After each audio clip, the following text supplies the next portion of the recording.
Hello everyone, welcome back to दिलाना academy. आप already जानते हैं कि हमने क्लास 9 का फिजिक्स का चैप्टर स्टार्ट किया हुआ है जिसका नाम मोशन है। एंड इसके रिलेटेड मैं ऑलरेडी कुछ वीडियोस अपलोड कर चुका हूं। आज के लेक्चर के अंदर हम ग्राफिकल रिप्रेजेंटेशंस को स्टडी करने वाले हैं। अब ग्राफिकल रिप्रेजेंटेशन ऑफ मोशन का मतलब होता है कि अगर हम डिस्प्लेसमेंट टाइम ग्राफ बनाते हैं या वेलोसिटी टाइम ग्राफ बनाते हैं तो उन ग्राफ से हम क्या क्या फाइंड कर सकते हैं और कैसे फाइंड कर सकते हैं, आज हम उसके बारे में स्टडी करेंगे। और हाँ, अगर आप इस चैनल पे नए हो तो जल्दी से पहले इस चैनल को सब्सक्राइब कर लीजिए। वीडियो पसंद आती है तो लाइक करें, शेयर करें अपने फ्रेंड्स के साथ ताकि हमारा ये जो चैनल है वो ग्रो कर सके। और हाँ, ऊपर जितने भी चैनल और जो पेजेस दिए गए हैं उनके लिंक से डिस्क्रिप्शन बॉक्स में डाल दिए हैं। तो बिना कोई टाइम वेस्ट किए चलिए शुरू करते हैं।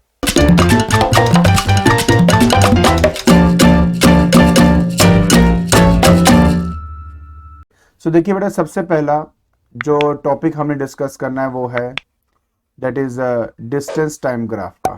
डिस्टेंस टाइम ग्राफ का, ठीक है। ऑलराइट जी।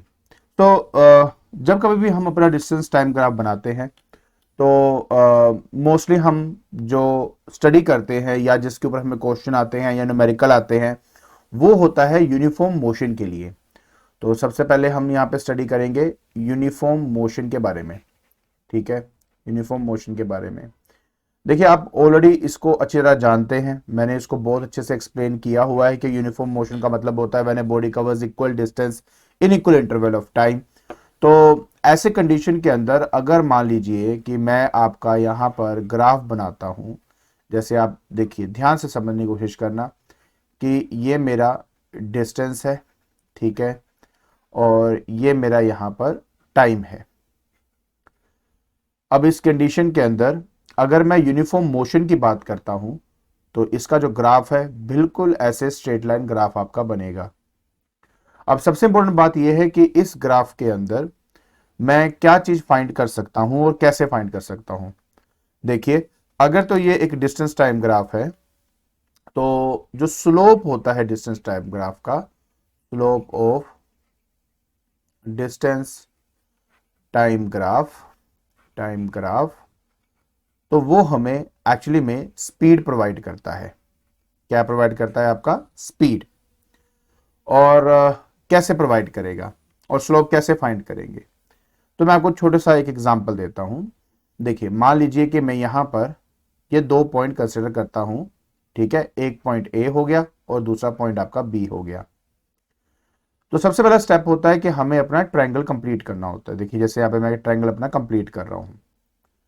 अब इसके टाइम का अपना एक कोऑर्डिनेट होगा t1, यहां पे टाइम का दूसरा कोऑर्डिनेट होगा t2।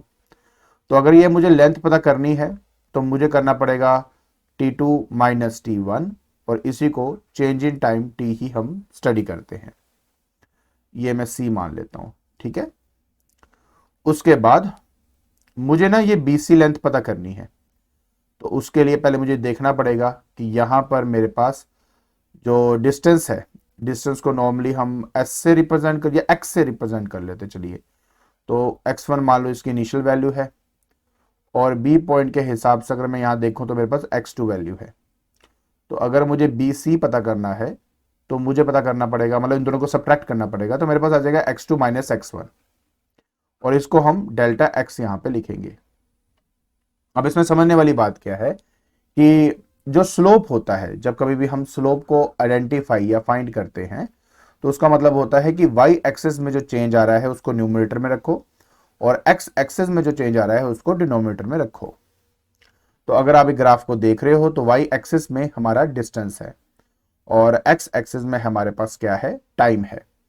तो यहां पे हमारे पास डेल्टा x ऊपर आएगा, नीचे आएगा डेल्टा t, क्योंकि ये डेल्टा x जो है ये डिस्टेंस रिप्रेजेंट कर रहा है आपका यहाँ पर। तो दिस इज डिस्टेंस की वैल्यू, और नीचे जो है वो टाइम की वैल्यू आपको बता रहा है। इसी वजह से आपका जो डिस्टेंस टाइम ग्राफ है, डिस्टेंस अपॉन टाइम अगर मैं देखूं तो इसको क्या बोलते हैं? स्पीड बोलते हैं, ठीक है। तो इस तरीके से हम आसानी से अपना आइडेंटिफाई कर पाते हैं। देखिए, तो ये है यूनिफॉर्म मोशन के बारे में। अब बात हम नॉन यूनिफॉर्म मोशन की भी कर लेते हैं। तो दूसरा जो हमारे पास आता है वो आता है non uniform motion. Non uniform motion, ठीक है। अगर मैं नॉन यूनिफॉर्म मोशन की बात कर रहा हूं और उस केस के अंदर मान लेते हैं कि मैं डिस्टेंस टाइम ग्राफ बनाना चाहता हूं। ये मेरा डिस्टेंस हो गया और ये मेरे पास टाइम हो गया। ठीक है, अगर मैं यहाँ पे डिस्टेंस टाइम ग्राफ बनाना चाहता हूं तो यहाँ का जो ग्राफ है वो कुछ इस तरह से आपको दिखाई देगा, क्योंकि नॉन यूनिफॉर्म मोशन के अंदर हम ये देखते हैं कि अनइक्वल डिस्टेंस है इक्वल टाइम इंटरवल के अंदर। अब इस कंडीशन के अंदर हमारा ग्राफ कभी भी सीधा नहीं बनता है, और इस ग्राफ के अंदर भी अगर मैं चाहूं तो स्लोप को फाइंड आउट कर सकता हूं। और अगर मैं यहां पे स्लोप को फाइंड करूंगा तो यहां पर जो स्पीड की वैल्यू होगी वो नॉन यूनिफॉर्म वैल्यू होगी। वहां पर देखो पिछले वाले ग्राफ में क्या था कि अगर मैं यहां पे स्लोप निकालता हूं तो किसी भी दो पॉइंट को इस ग्राफिक किसी मतलब ये जो लाइन आपको दिख रही है इसमें कोई भी दो पॉइंट ले लीजिए, हमेशा स्पीड की वैल्यू सेम आएगी। लेकिन इस पर्टिकुलर कर्व के अंदर मैं किसी भी दो वैल्यूज के ऊपर अगर स्पीड को कैलकुलेट करूंगा तो हर बार उसकी वैल्यू जो है वो डिफरेंट आएगी। अब आपके सिलेबस के अकॉर्डिंगली एक कर्व्ड ग्राफ का स्लोप कैसे फाइंड करते हैं ये आपको नहीं मतलब पता करने की जरूरत है, तो इसलिए मैं नहीं बता रहा। अदरवाइज 11th क्लास के अंदर जैसे आप जाएंगे तो वहां पे आपको सीखने को मिलेगा कि कर्व्ड ग्राफ का अगर मुझे स्लोप निकालना है तो उसको कैसे फाइंड आउट किया जा सकता है। अभी के लिए सिर्फ आप ये समझिए कि अगर तो मेरा ग्राफ बिल्कुल सीधा है तो वो यूनिफॉर्म को रिप्रेजेंट करता है, और अगर ये कर्व्ड है तो ये एक नॉन यूनिफॉर्म को रिप्रेजेंट करेगा। इसके अलावा एक अंडरस्टैंडिंग होनी बहुत ही इंपॉर्टेंट है, पहले मैं उसके बारे में भी बात कर लेता हूं। देखिए मान लीजिए अगर आपके पास एक ऐसा सवाल आपको मिलता है, देखिए ये एक ऐसा क्वेश्चन आपको दिखता है और आपसे बोला जाता है कि ये एक ग्राफ है जिसमें ये डिस्टेंस टाइम का ग्राफ है। क्या है? एक डिस्टेंस टाइम का ग्राफ है। और इस ग्राफ के अंदर अगर आपको बोला जाए तो क्या ये ग्राफ पॉसिबल है कि नहीं है, तो इसका जो आंसर है वो होगा नॉट पॉसिबल। क्या होगा? Not possible. अब आपको बता देता हूं कि नॉट पॉसिबल क्यों। क्योंकि आप भी जानते हैं कि जो डिस्टेंस है वो एक स्केलर क्वांटिटी होती है और स्केलर क्वांटिटी कभी भी नेगेटिव नहीं हो सकती। ये हमारा ओरिजिन होता है, ओरिजिन के ऊपर आप जो भी स्टडी करते हो वो पॉजिटिव होता है और ओरिजिन के जो भी नीचे आप स्टडी करोगे वो नेगेटिव होता है। ये वाला जो ग्राफ है ये नेगेटिव वैल्यू शो कर रहा है मेरे डिस्टेंस की, जो कि पॉसिबल नहीं हो सकती। इसलिए जब कभी भी आप एक डिस्टेंस टाइम ग्राफ को देखें तो अगर आपका ग्राफ ये एक्स एक्सिस के नीचे की तरफ कहीं जा रहा है तो वो ग्राफ आपका पॉसिबल हो ही नहीं सकता। लेकिन अगर डिस्टेंस टाइम की जगह पे ये एक डिस्प्लेसमेंट टाइम ग्राफ है तो हमें क्या मिलता है, तो क्या वो चीज पॉसिबल है उसके बारे में जल्दी से बात कर लेते हैं। तो अब मैं बात करूंगा डिस्प्लेसमेंट टाइम ग्राफ की, डिस्प्लेसमेंट टाइम ग्राफ की। ठीक है, जब हम डिस्प्लेसमेंट टाइम ग्राफ के बारे में बात करते हैं तो करना वही है, सेम चीजें ही हम करेंगे। तो पहला जो ग्राफ है वो आपका यूनिफॉर्म मोशन के लिए बना देता हूं मैं। ये आ गया uniform motion. And non uniform के लिए भी एग्जैक्टली वही बनेगा जो पहले बना था, बस फर्क ये है कि अब इस केस में यहाँ पे डिस्प्लेसमेंट आ जाएगी और यहाँ पे एरो ऊपर की तरफ, यहाँ पे टाइम आ जाएगा, यहाँ पे एरो इधर की तरफ। तो ये ग्राफ बन गया आपका, ये एक यूनिफॉर्म मोशन के ग्राफ को रिप्रेजेंट कर रहा है। फर्क किस चीज का है? फर्क सिर्फ एक लौती चीज का है, वो ये कि अगर मैं यहाँ पे अब दो पॉइंट ले लूं, ये मेरा ए आ गया, ये मेरा बी आ गया, और अगर मैं फिर से ट्रायंगल ड्रॉ करूं, ठीक है, और आप भी जानते हैं कि अगर मैं बीसी को रिप्रेजेंट करूंगा तो वो इस बार मुझे डिस्प्लेसमेंट देगा। ठीक है, क्यों देगा? क्योंकि इसके वाई एक्सिस में डिस्प्लेसमेंट है। एसी जो है इस केस में मुझे टाइम इंटरवल ही देगा, फिर से टाइम इंटरवल ये मुझे यहां पे देगा, इंटरवल ये मुझे यहां पे देगा। और अब आप अगर इस चीज का स्लोप निकालते हो तो वो हो जाता है डिस्प्लेसमेंट ओवर टाइम, है ना। आप ये देख रहे हो, बेसिकली मैं थोड़ा सा इसको फॉर्मूला के हिसाब से लिखने की कोशिश करता हूं ताकि आपको अच्छा लगे कि BC by AC, so this is the slope. BC क्या है? मेरी डिस्प्लेसमेंट रिप्रेजेंट हो रही है यहाँ पे, और नीचे क्या आ जाएगा? Time interval. और आप अच्छी तरह जानते हो डिस्प्लेसमेंट अपॉन टाइम इंटरवल को वेलोसिटी कहा जाता है। मैं आपको सिर्फ इतनी सी बात समझाना चाहता हूं कि अगर एक डिस्प्लेसमेंट टाइम ग्राफ है और उस ग्राफ में अगर आप उस मतलब लाइन का स्लोप निकालते हो तो वो आपको वेलोसिटी देगा। ठीक है, अगर डिस्टेंस टाइम ग्राफ है तो वो आपको स्पीड देगा। अच्छा, कोई मुझे ये कहता है कि सर ये ना डिस्प्लेसमेंट टाइम ग्राफ है, आपने इसमें स्लोप निकाला, मान लिया कि ये एक वेलोसिटी दे रहा है, तो क्या ये इसको मैं स्पीड भी कह सकता हूं? तो मेरा आंसर होगा हाँ जी, कह सकते हो, लेकिन तभी कह सकते हो अगर ग्राफ जो आपका बन रहा है एक स्ट्रेट लाइन तो है ही है, प्लस वो टाइम एक्सिस के ऊपर की तरफ ग्राफ है। अब इसका क्या मतलब है वो भी बता देता हूं। देखिए मान लीजिए कि अगर आपका ग्राफ कुछ इस तरीके का है, ये देखिए कुछ ऐसा सा मैंने आपका यहां पे ग्राफ बनाया है, ये आपका डिस्प्लेसमेंट का ग्राफ है और ये आपका टाइम का ग्राफ है। अब ऐसे सिनेरियो के अंदर अगर आप इस लाइन का या इस लाइन का या इस लाइन का या इस लाइन का अगर आप मान लीजिए स्लोप फाइंड करते हो, तो उस कंडीशन के अंदर ये रिप्रेजेंट करेगा कि भाई ये स्पीड भी है और यहां पे आपको आपकी वेलोसिटी भी मिल जाएगी। लेकिन एक बात मैं आपको यहां पे बहुत क्लियर करना मेरे लिए बहुत ज्यादा इंपॉर्टेंट है, जो समझना भी बहुत इंपॉर्टेंट है यहां पे। देखिए जब ग्राफ आपका ऐसे ऊपर की तरफ जा रहा होगा, इस कंडीशन में जब आप स्लोप फाइंड करेंगे तो वो पॉजिटिव स्लोप आएगी, मतलब जो वैल्यू आएगी ना स्लोप की वो पॉजिटिव आएगी, और पॉजिटिव वैल्यू का मतलब वो स्पीड को रिप्रेजेंट कर रहा है। लेकिन अगर आप ये वाले लाइन को कैलकुलेट करते हो, इस वाले लाइन को कैलकुलेट करते हो, तो इस केस में आपकी जो वैल्यू है वो नेगेटिव आएगी, और क्योंकि वो नेगेटिव आ रही है तो अगर स्लोप नेगेटिव मतलब स्पीड नेगेटिव, बट स्पीड तो एक स्केलर क्वांटिटी है, वो नेगेटिव हो नहीं सकता। तो इस सिनेरियो में वो आपकी वेलोसिटी कहलाई जाएगी, स्पीड नहीं कहलाई जाएगी। ये समझना बहुत इंपॉर्टेंट है कि जो स्पीड है वो एक स्केलर क्वांटिटी है और वो हमेशा पॉजिटिव होता है। वेलोसिटी एक वेक्टर क्वांटिटी है, तो ये पॉजिटिव भी हो सकता है, जीरो भी हो सकता है, नेगेटिव भी हो सकता है। तो अगर इस ग्राफ की बात करें तो इस ग्राफ के अंदर अगर मैं मान लीजिए ये ओ ए है, अगर मैं ओ ए का स्लोप निकालता हूं, जो स्लोप निकाल रहा हूं ओ ए का, वो ऑब्वियस है पॉजिटिव आएगा। तो इसका मतलब है मैं इसको स्पीड बोल सकता हूं या इसको वेलोसिटी बोल सकता हूं, कोई दिक्कत नहीं आएगी आपको। लेकिन अगर मैं ए बी का स्लोप निकालता हूं ए बी का, अब इस केस में आंसर नेगेटिव में आएगा, तो आप उसको सिर्फ वेलोसिटी ही कह सकते हो, उसको आप स्पीड नहीं कह सकते हो।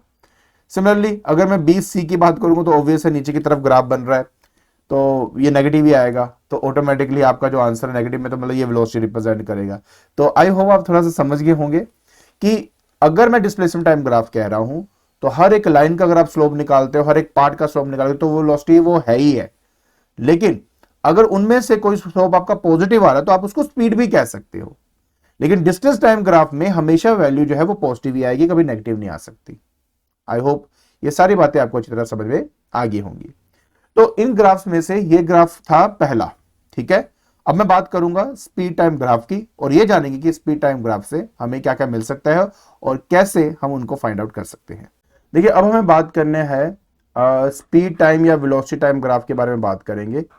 स्पीड टाइम या वेलोसिटी टाइम ग्राफ के बारे में बात करेंगे, ठीक है। थोड़ा प्लीज ध्यान से समझना, आई होप आपको अच्छी तरह समझ में आएगा। पहली बात तो ये कि हम बात करेंगे पहले तो यूनिफॉर्म मोशन की, यूनिफॉर्म मोशन के बारे में बात करेंगे। तो जब हम यूनिफॉर्म मोशन के बारे में बात करते हैं तो देखिए सबसे पहले यहां पे आपके पास स्पीड आ गया और यहां पे आपके पास टाइम आ गया, और आप इसको वेलोसिटी टाइम ग्राफ भी बोल सकते हो। चलो छोड़ो छोड़ो, अभी के लिए पहले हम इतनी बात कर लेते हैं कि ये आपका एक स्पीड टाइम ग्राफ है।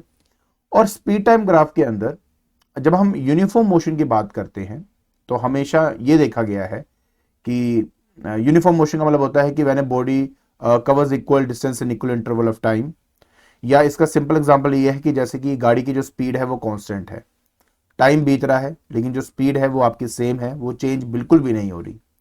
ऐसे सिनेरियो में क्या होता है कि टाइम तो इंक्रीज करता है बट स्पीड की वैल्यू वही रहती है। तो जब टाइम टी इक्वल टू 0 था, मान लो तो इसकी कोई स्पीड थी, टाइम बढ़ रहा है स्पीड वही है, टाइम बढ़ रहा है स्पीड वही है, तो इसका मतलब है जो ग्राफ आपका बनता है वो कुछ इस तरह का आपका ग्राफ बनेगा अगर आप एक यूनिफॉर्म मोशन के बारे में बात करते हो।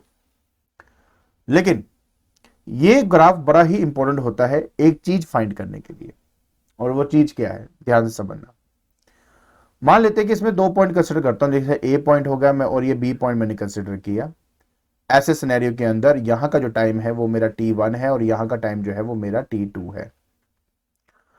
अच्छा जी, और ये जो पॉइंट है आपका ये मान लेते हैं V, ठीक है। स्पीड नॉर्मली मैं V से रिप्रेजेंट करता हूं तो V से रिप्रेजेंट कर दिया मैंने। अब मुझे पता क्या करना है, मुझे एरिया फाइंड करना है, एरिया, ठीक है, मुझे area of A B T2 T1, मतलब ये वाला जो एरिया है ये मुझे फाइंड करना है। आप जानते हो लेंथ इंटू ब्रेड्थ आपका होता है, तो यहां से यहां तक की जो हाइट है वो तो v हो गई क्योंकि v वैल्यू है यहां पे, और ये जो ए बी आप देख रहे हो ये हो जाएगा T2 माइनस T1 करके आप अपनी ये वाली वैल्यू फाइंड कर सकते हो। तो लेंथ इंटू ब्रेड्थ करूंगा तो v इंटू आ जाएगा T2 माइनस T1। तो ये एक्चुअली में क्या है, ये मेरा है स्पीड इंटू टाइम, और स्पीड इंटू टाइम को क्या बोलते हैं, डिस्टेंस कहा जाता है आपका।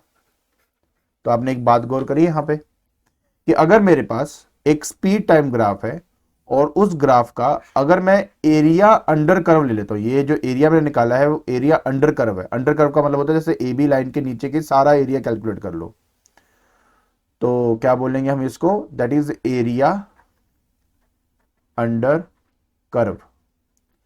तो जब हमारे पास एक स्पीड टाइम ग्राफ हो और स्पीड टाइम ग्राफ में अगर मेरे पास कोई भी एक ग्राफ है उसका एरिया अंडर कर्व कर दिया जाए तो वो मुझे ऑटोमेटिकली क्या देता है, डिस्टेंस प्रोवाइड करता है।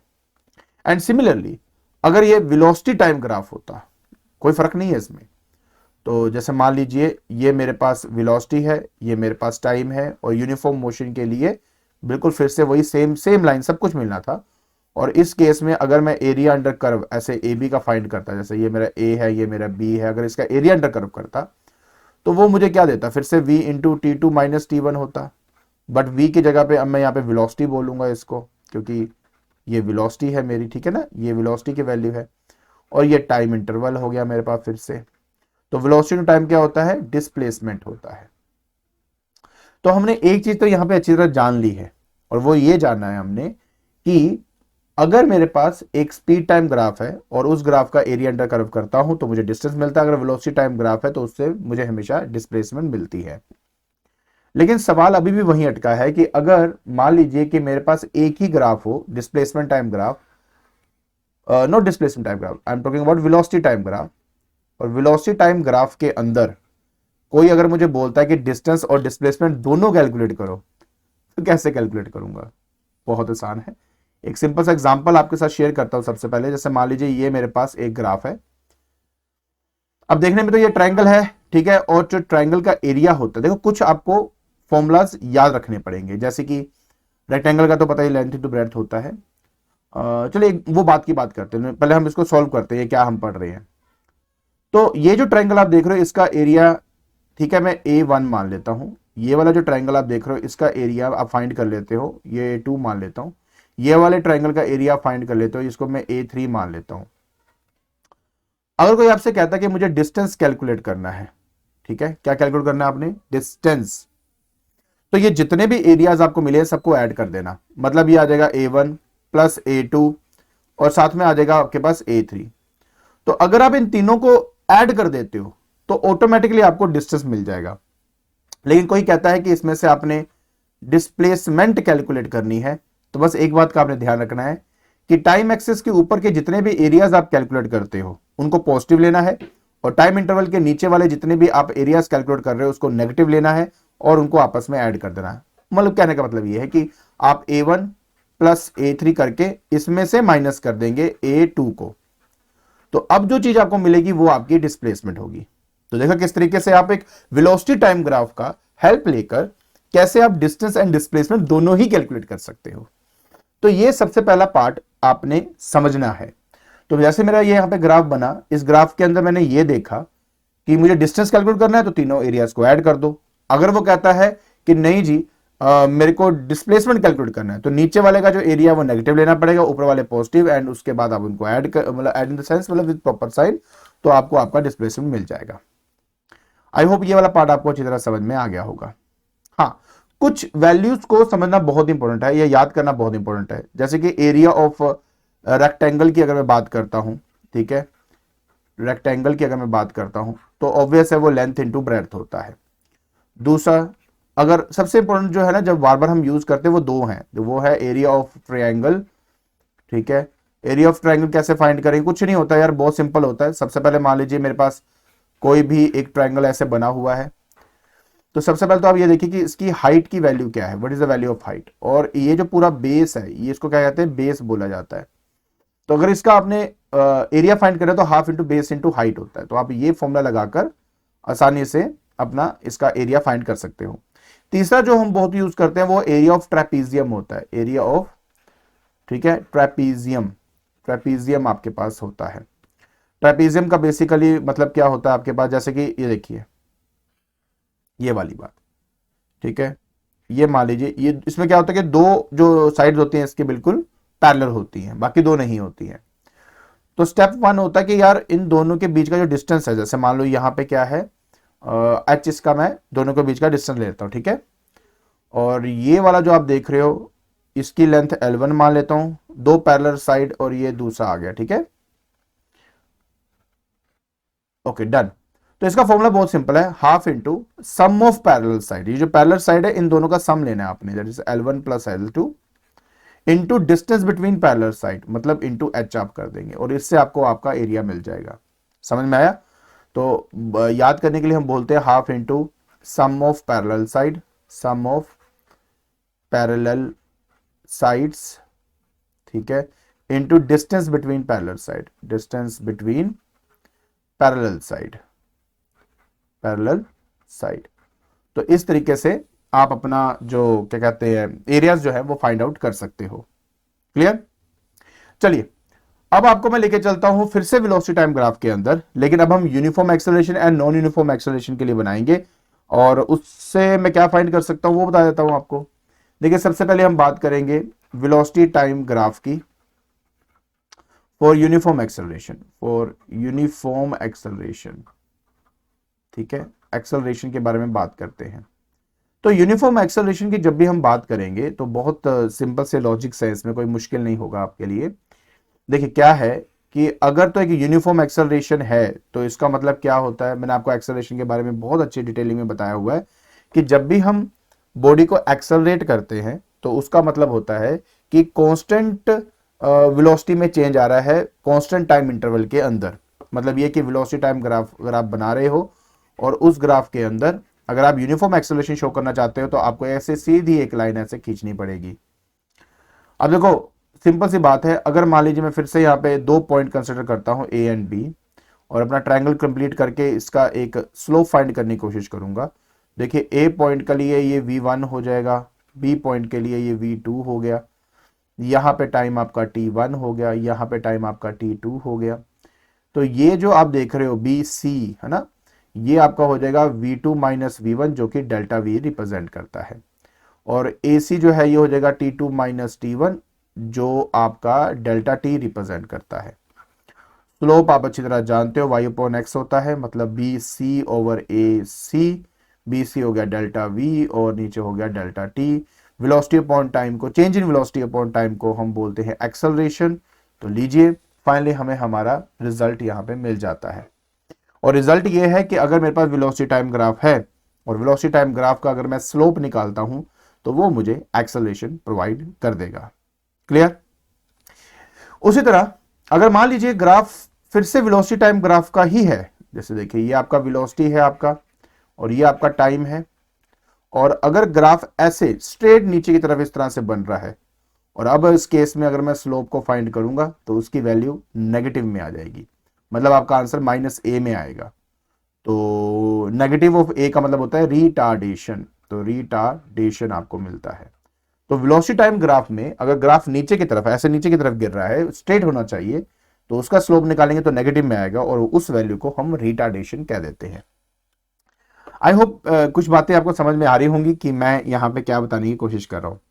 इसके अलावा अगर आपसे मैं ये कह दूं कि मेरे पास एक नॉन यूनिफॉर्म एक्सेलरेशन है, नॉन यूनिफॉर्म एक्सेलरेशन है मेरे पास और उसके लिए वीटी ग्राफ बनाना है, वीटी मतलब वेलोसिटी टाइम ग्राफ। तो अगेन ये वेलोसिटी है बेटा, ये आपका टाइम हो गया और आप जानते हो कि अगर नॉन यूनिफॉर्म एक्सेलरेशन है तो हमारा जो कर्व है वो कर्व्ड ग्राफ बनता है, जैसे आप यहाँ पे देख सकते हो। सो आई होप आपको ये बातें अच्छी तरह समझ में आ गई होंगी। अब हम एक काम करते हैं, जितना भी हमने पढ़ा उसको एक बार थोड़ा सा जल्दी से सम अप कर लेते हैं, ठीक है। तो ये कुछ बातें नोट कर लीजिए, आपके बहुत हेल्पफुल रहेंगी। सबसे पहली बात जो हमने स्टडी करना है वो ये कि जो स्लोप होता है, slope of displacement time graph, displacement time graph, ठीक है, वो मुझे वेलोसिटी या स्पीड प्रोवाइड करता है। मैं आपको ऑलरेडी बता चुका हूं कब वेलोसिटी कब स्पीड आप कह सकते हो, ठीक है। दूसरा जो स्लोप है वेलोसिटी टाइम ग्राफ का, वेलोसिटी टाइम ग्राफ का जो स्लोप है वो हमें क्या प्रोवाइड करता है, एक्सेलरेशन प्रोवाइड करता है। तीसरा area under velocity time graph, velocity time graph, ये मुझे प्रोवाइड करता है डिस्टेंस या डिस्प्लेसमेंट, ये भी बता चुका हूं कैसे हमें मिलता है वो डिस्प्लेसमेंट। कोई पूछता है कि डिस्प्लेसमेंट टाइम ग्राफ जो आप देखते हो उसका अगर एरिया अंडर कर्व निकालें तो क्या मिलेगा, कुछ नहीं मिलेगा, ठीक है, कोई फिजिकल क्वांटिटी डिफाइंड नहीं है वो, तो इसलिए हम ये नहीं करते, सिर्फ इनका किया जाता है और इस हिसाब से ये सब चीजें हम अपनी फाइंड आउट कर लेते हैं। सो ये बात आपको अच्छी तरह समझ में आ गई। हाँ, एक छोटी सी बात है वो मैं आपके साथ अभी की अभी शेयर कर लूँ तो बेटर है। याद है मैंने आपको यूनिफॉर्म मोशन का वेलोसिटी टाइम ग्राफ बताया था, ये वेलोसिटी है, ये टाइम है, और यूनिफॉर्म मोशन के लिए, दिस इज यूनिफॉर्म मोशन के लिए अगर मैं ग्राफ बनाऊं तो बिल्कुल सीधी लाइन बनती है आपकी। तो ये हमेशा याद रखें कि वेलोसिटी टाइम ग्राफ में अगर सीधी लाइन हो तो वो यूनिफॉर्म मोशन रिप्रेजेंट करता है, और क्योंकि वो सीधी लाइन है इसलिए इसके स्लोप की वैल्यू हमारे को 0 आती है। क्यों? क्योंकि वेलोसिटी में कोई चेंज ही नहीं ना आ रहा।